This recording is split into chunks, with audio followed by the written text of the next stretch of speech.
Honey beef rice at garlic pepper beef ang isa sa mga pinaka parang miss ng tao na pagkain na nawala sa Jollibee, 'di ba? Kaya hindi natin siya hahanapin pa dahil gagawin natin 'yun ngayon. Pero syempre wala tayong control ngayon, pare. So, tingnan na lang natin kung masarap ba 'tong gagawin natin, pare.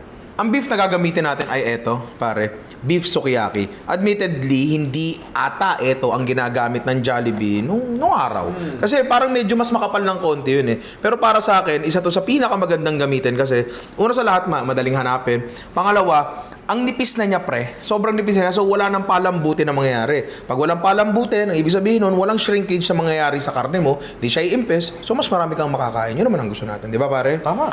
Yan. Next, sa kailangan natin sa ating garlic pepper beef ay garlic, pare, di ba? Pwede yung pinong-pino, pero ito kasi yung pinaka-paborito kong style ba ng paghihiwa ng bawang. Yung maninipis na ganyan, yung parang pang mani, pre. Kasi, uy, muntik ako dun Kasi, ewan ko, mas nalalasahan ko siya. Tapos kita mo siya, mas visually appealing siya, and hindi siya makalat sa dish, pare.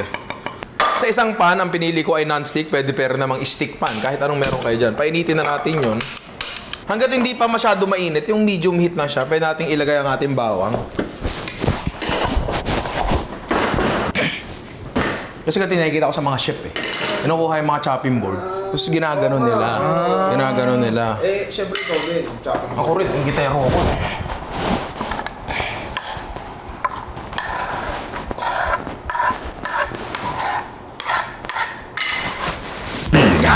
Hanggat di pa siya masyado nagpa-brown, pwede na tayo maglagay ng karne natin doon. Yan. Nagisa lang natin ng konti pag hiwa-hiwalay natin yung mga karne. Tapos para maging garlic pepper beef, ang ating garlic pepper beef, Lalagyan mo ng beef. ayun, tsaka pepper. Lagyan natin ng pepper. Medyo marami-raming pepper, pare. May ako talaga, sobrang hilig ko talaga sa pepper. Talaga? Ikaw ba? Oo naman. Hilig ka rin sa pepper? Oo, araw, tanghali, gabi. Pwedeng Japanese, pwedeng Pilipino. Kaya na bahala kung saan kayo nanggaling. Ito, Japanese soy sauce lalagyan natin. Kasi, kaya yung mga gantong bagay ay masarap na niluluto sa bahay dahil may control tayo. Kung sa iba ang ingredient na ginagamit nila, dito, pwede nating i-improve ng konti. I'm not saying na mas masarap tong ginagawa natin kaysa sa mga ano mo yun, mga kainan sa labas, pero at least we have the control. Yun naman yung point nitong ano na to eh, itong series na ginagawa natin. And lalo na dahil alam ko, wala na to sa menu eh. Di ba tama, pare? Tama, face wala out na to eh. Tapos set aside natin to. Yan. Dahil may mantika dito sa loob, kunin natin kasi sayang yun, di ba? Pinaghalo-halo na ng ano yan, mantika na nilagyan natin kanina, tapos mantika ng beef. Tapos lagyan natin ng pure New Zealand butter. Hindi yan, pure New Zealand. Ayan oh, pure New Zealand butter oh. Walang parte dito sa gilid eh. Hindi ko alam eh. Wala na yun. Nawala ata. Unsalted. Yun, okay. Sa unsalted, pure New Zealand butter. Lagi talaga kami gumagamit din ng pure unsalted New Zealand butter. Pure New Grabe, para ka kumain kay Salt Bay.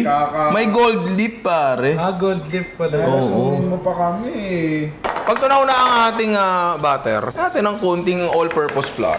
Yan. Just a little bit more. Pwede po. Word of the decade to, Wala pre. ka namang ibang alam na. Wala ka namang ibang alam na French. Puro, pwede po. Marami! Tulad ng... Eiffel Tower. Madami pa. Ano pa? French bread. I'm a man of the world. Meron pa akong alam. Marami akong alam na coffee terms agad eh. Oh, French press. Ako rin, may alam din ako. French fries. Ikaw may alam ka? French. Toast. Pag meron ng ganyan, konting browning, pwede nyo pa actually isagad yan ng talagang brown na brown. Pwede yun. Kailangan ko ganun. Pwede isagad Brown na brown. Oo, brown na brown. Napapaindak lang talaga ako. Ay, dance. Brown na brown. Pwede pa, kaso baka humina yung thickening powers niya. Uy. So, pwede na yan. Ngayon, meron tayo ditong beef cubes, pare. Yan, lalagay natin dyan. Pwede namang wala na yan kasi malasa na yung mantika na ginamit natin. Ba't kailangan mo pa kami? Oo Hindi nga. na pala kailangan. Hindi na pala yan. kailangan. Hindi tanggalin. Hindi, yun nga. Pwede namang meron, pwede namang wala. Kasi nga, malasa na nga yung ano natin, pre. Mantika natin. Pero, nailagay na namin eh. Okay na yan. Tapos meron tayong tubig dito. Kunti lang. Pwede po. Can you smell the akoma? Wow! Tapos, para maging garlic pepper beef, ang ating garlic pepper beef, paglalagay muna tayo ng garlic powder. Kasi why not? Yung mga iba, naglalagay ng garlic powder na, tapos hindi na naglalagay ng normal na garlic. Bakit? Bakit? Hindi ko alam, tanong nyo sila. Pero kasi, magkaiba ang lasa ng garlic powder sa fresh na garlic sa crispy garlic. Pare, magkaiba talaga. So, bakit hindi natin lagyan ng maraming lasa, di ba? Meron kami ditong crispy garlic na ilalagay namin dyan. Paminta, medyo marami-rami talaga. Hindi ang petit po. Hindi ako petit po. Di ba? O yan, par, okay na ako dyan. Plating na tayo.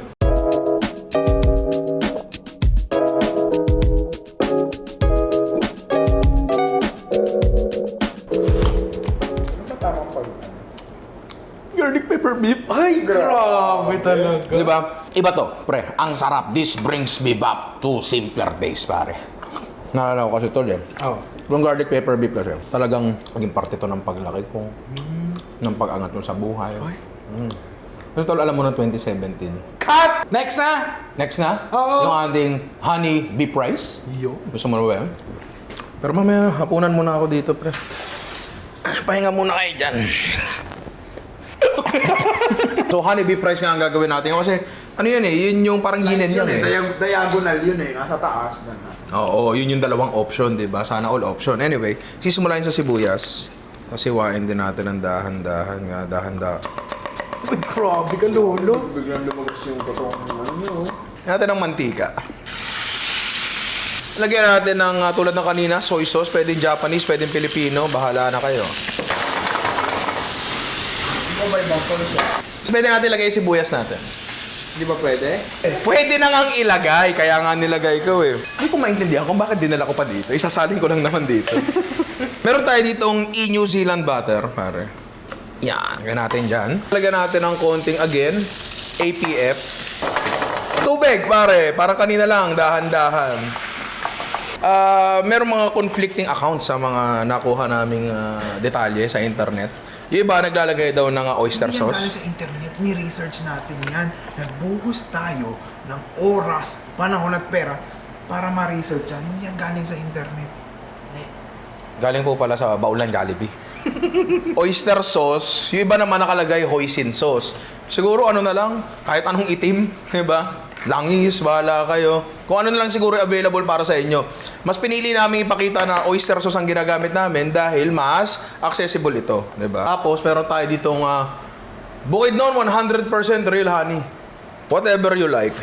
Meron lang akong gustong idagdag since andito lang rin naman tayo. Meron tayong tinatawag na technique na kung tawagin ay, hindi. Kung tawagin ay Mont Aubiac. Lalagay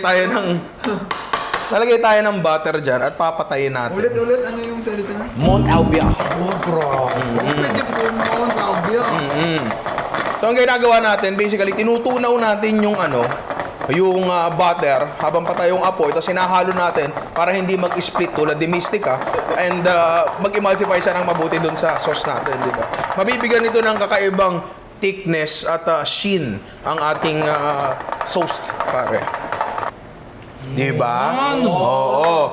Ang problema dyan, hindi naman problema, pero ang nangyayari dyan, kapag hinayaan yung bumagsak siya and lumamig, maghiwalay emulsion natin, medyo lalabda uli siya, hiwalay na yung matika sa tuwig. Pero kung gagamitin nyo naman agad, tulad ngayon, walang problema doon.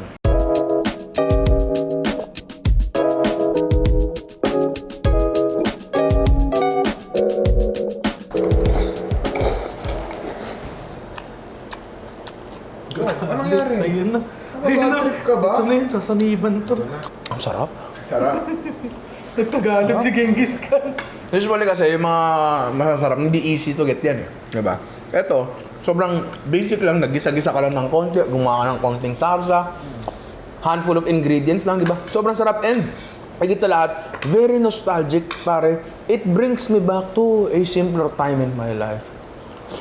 Kung talagang meron kayong mga nakakaantig na memories na naka-attach ito sa pagkain na to, for sure, magbubuhusan yun pabalik pag natikman nyo to, pare. Tandaan nyo, smell, and in association, taste, yan ang mga pinakamalakas mag-trigger ng memories. Pare. Tama. So sana try nyo to, comment nyo sa baba, and ayun, good luck mga inaanak, napakadali lang nito.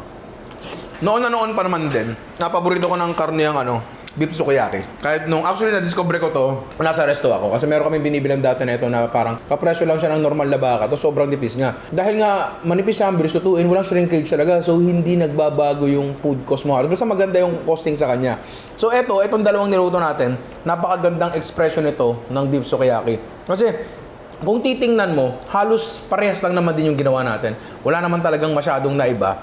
Talagang in-adjust lang natin ng konti yung sarsa nila, di ba? And bagay na bagay sila sa kanin. Of course, dito, makakawalong kanin ka dito. Tapos yung ano niya, yung, paano ko ba sasabihin to? Yung pagkakaiba niya, nung dalawang dish na niluto natin, sa lasa, pero halos wala tayong iniba sa steps at ingredients. Parang mangilan-ngilan lang yung pagkakaiba nila, di ba? Sobrang nakaka-amaze, pare.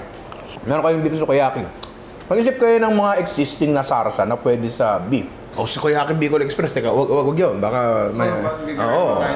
Baka hindi ko alam. Baka magalit sa atin. Pero alam mo yun, the possibilities are... Endless! Teka lang, naisip ko lang. Hanap tayo dito ng mga kung ano-anong bagay. Oh, sukiyaki with maple syrup. Hindi, gamin mo yun. Alisin mo yung honey, palitan mo ng maple syrup.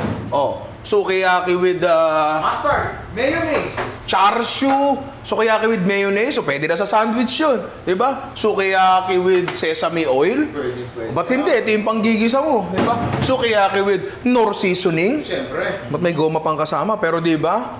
Ano pa ba? Ang dami pwede talaga eh. Oh, eto. Sukiyaki with cream of mushroom. Ba't hindi? Diba? Sukiyaki with bagoong. Ba't hindi? This just goes to prove na sobrang versatile talaga ng beef sukiyaki. Diba? Talagang, uy, naiwas-iwas ka. Talagang napakadaling gamitin ng beef sukiyaki and napakaraming application na pwede, hindi lang dito, pare. So I suggest, i-try nyo and maghanap kayo ng sarili nyong estilo ba. And enjoy nyo na ang pagluluto mga inaanak. And kung may naisip kayo, paki-comment sa baba and pakitag ako sa social media para makita ko kasi gustong-gusto ko nakikita na ginagawa nyo yung mga ginagawa namin dito sa channel, di ba? So hanggang sa muli mga inaanak, ako ay maliligo muna kasi ang lagkit-lagkit ko na. Yan ang sukiyaki. Super yucky. Super yaki, tama. Super yaki. Kaya akong kakain ha.